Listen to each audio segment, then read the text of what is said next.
Lives of the Most Eminent English Poets by Samuel Johnson.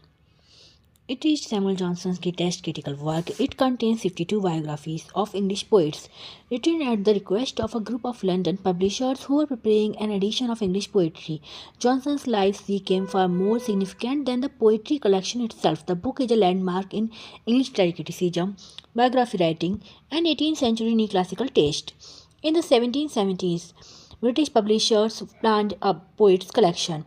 They asked Johnson to write prefatory biographies. Johnson produced detailed, original, and analytical essays combining biography and criticism. The work was published in 10 volumes between 1779 and 1781. Each life usually contains three parts: biography, critical assessment, analysis of major works.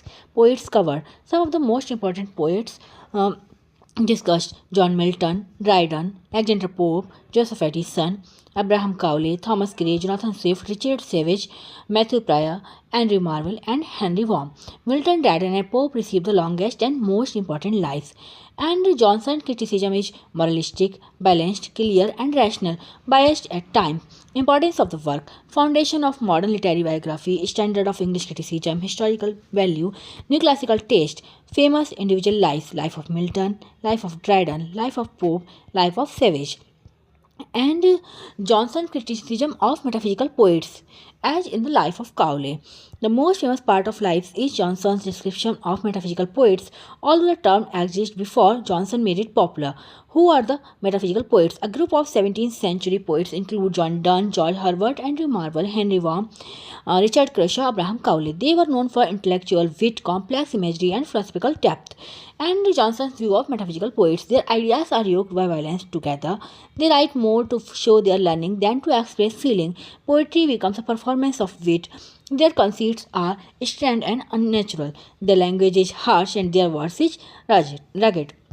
They appeal to the mind, not to the heart.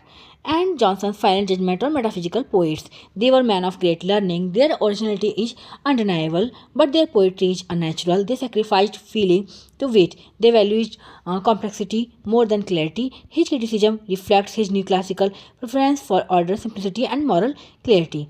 So, Samuel Johnson's Lives of Most Eminent English Poets is a monumental collection of 52 literary biographies, blending life writing with critical evaluation. The work covers major poets from Milton to Gray and is vital to the development of English literary criticism and biography. And his judgment is moral, rational, and neoclassical. One of the most influential part of the book is his analysis of the metaphysical poets in the life of Cowley. Thanks for watching.